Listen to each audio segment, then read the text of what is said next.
ನಮಸ್ಕಾರ ವೀಕ್ಷಕರೇ. India is the richest country ಅಂತ ಈಗಲೂ ಕರೀತಾರೆ. ಯಾಕೆ ಅಂದ್ರೆ ನಮ್ಮ ದೇಶದಷ್ಟು ಚಿನ್ನ ಯಾವ ದೇಶದಲ್ಲೂ ಇಲ್ಲ. ಒಂದು ಕಾಲದಲ್ಲಿ ಬೇರೆ ಬೇರೆಯವರು ಇಂಡಿಯಾ ಮೇಲೆ ದಾಳಿ ಮಾಡಿದ್ರು. ಬ್ರಿಟಿಷರು, ಮೊಘಲರು, ಬೇರೆ ಬೇರೆ ಅರಬ್ಸು ಎಲ್ಲರೂ ಕೂಡ ದಾಳಿ ಮಾಡಿದ್ರು ಇಂಡಿಯಾ ಮೇಲೆ. ಯಾಕೆ? ಇಲ್ಲಿರುವಂತ ಸಂಪತ್ತನ್ನ ಲೂಟಿ ಮಾಡಬೇಕು. ಲೂಟಿ ಮಾಡಿದ್ರು ಅವ್ರ ದೇಶಕ್ಕೆ ತಗೊಂಡೋದ್ರು.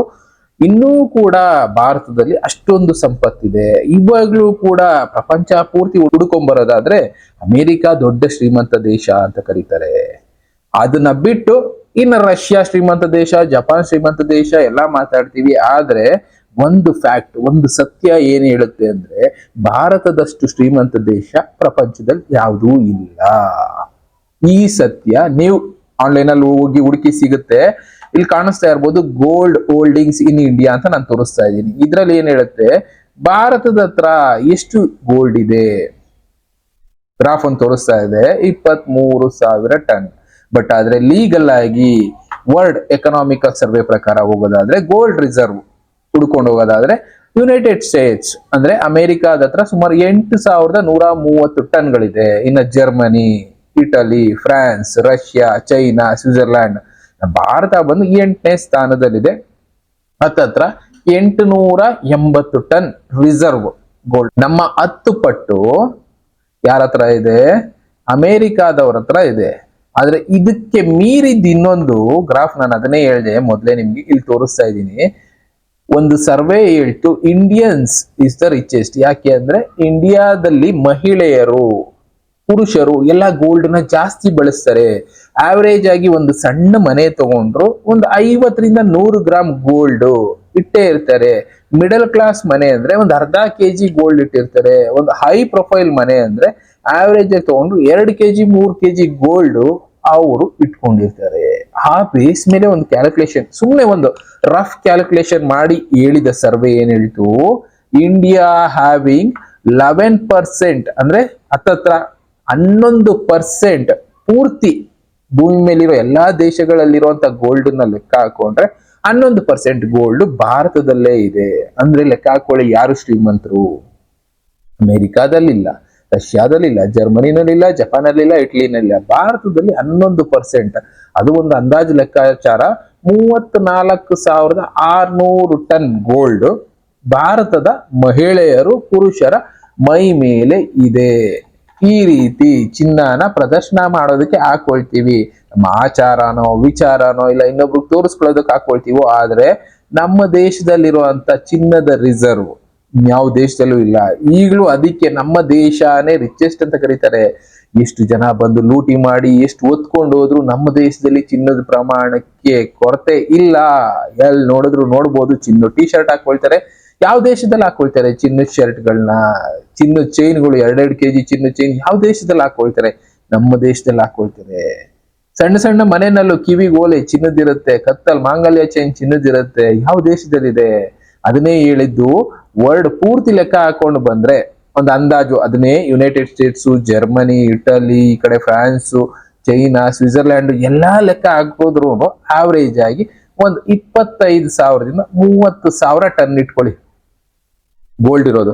ಆದ್ರೆ ಭಾರತ ಒಂದೇ ಒಂದ್ ಕಡೆ ರಿಸರ್ವ್ ನ ಬಿಟ್ಟು, ನಾವು ಈ ರಿಸರ್ವ್ ಬ್ಯಾಂಕ್ ಅಲ್ಲಿ ಇಟ್ಟಿರೋದನ್ನ ಬಿಟ್ಟು ಮಾತಾಡೋದಾದ್ರೆ ನಮ್ಮ ದೇಶದ ಜನರ ಮೈ ಮೇಲೆ ಸುಮಾರು 30,000, 30ರಿಂದ 35,000 ಹೇಳ್ತಾ ಇದ್ದಾರೆ. 35,000 ಟನ್ ಅಷ್ಟು ಚಿನ್ನ ನಮ್ಮ ಭಾರತೀಯರ ಮೇಲಿದೆ. ಇವತ್ತು ಭಾರತ ಅದಕ್ಕೆ ಶ್ರೀಮಂತ ದೇಶ.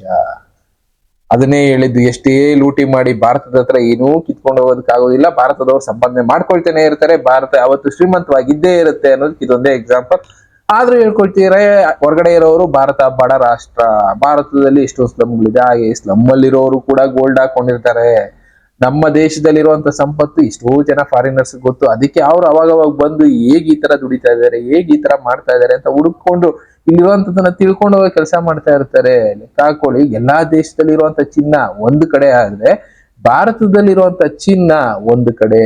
ಚಿನ್ನ ಅಷ್ಟೇ ಅಲ್ಲ, ರೀಸೆಂಟ್ ಆಗಿ ಇನ್ನ ಬೇರೆ ಬೇರೆ ಕಡೆ ಈ ರೀತಿ ನಿಧಿಗಳು ಅಂತ ಹುಡ್ಕೋದಾದ್ರೆ ಆಂಧ್ರ ಪ್ರದೇಶದಲ್ಲಿ ಒಂದು, ಇನ್ನ ಕರ್ನಾಟಕದಲ್ಲಿ ಒಂದೆರಡು ಕಡೆ, ಬೇರೆ ಬೇರೆ ಕಡೆ ಆಗಿನ ಕಾಲದ ರಾಜರು ತುಂಬಾ ಬೆಲೆ ಬಾಳುವಂತದ್ದು ನಿಧಿಗಳನ್ನ ಕೂಡಿಟ್ಟಿದ್ರು. ಅಷ್ಟೊಂದು ಲೂಟಿ ಮಾಡಿದ್ರು ಅದಕ್ಕೆ ಈಕ್ವಲೆಂಟ್ ಆಗಿರುವಂತ ಸಂಪತ್ತು ಇನ್ನ ಭಾರತದಲ್ಲಿ ಇದೆ ಅಂತಾನೆ ಈಗಲೂ ಕೂಡ ಫಾರಿನರ್ಸ್ ಬಂದು ಹುಡುಕ್ತಾರೆ.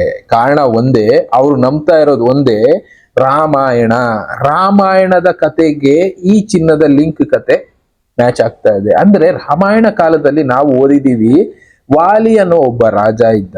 ಆ ವಾಲಿಗಿದ್ದಂತ ಶಕ್ತಿ ಏನು ಅಂದ್ರೆ, ಯಾರ ಹತ್ರ ಏನು ಶಕ್ತಿ ಇರುತ್ತೆ ಆ ಶಕ್ತಿನಲ್ಲಿ ಅರ್ಧ ಭಾಗ ಅವನು ತಗೊಂಡ್ಬಿಡ್ತಾ ಇದ್ದ. ಎಂತೆಂಥವ್ರನ್ನು ಅವನು ಮಣಿಸಿ ಅವ್ರ ಹತ್ರ ಇದ್ದ ಸಂಪತ್ತನ್ನ ತಗೊಂಡು ಬಂದು ಭಾರತದಲ್ಲಿ ಶೇಖರಿಸಿಟ್ಟಿದ್ದ.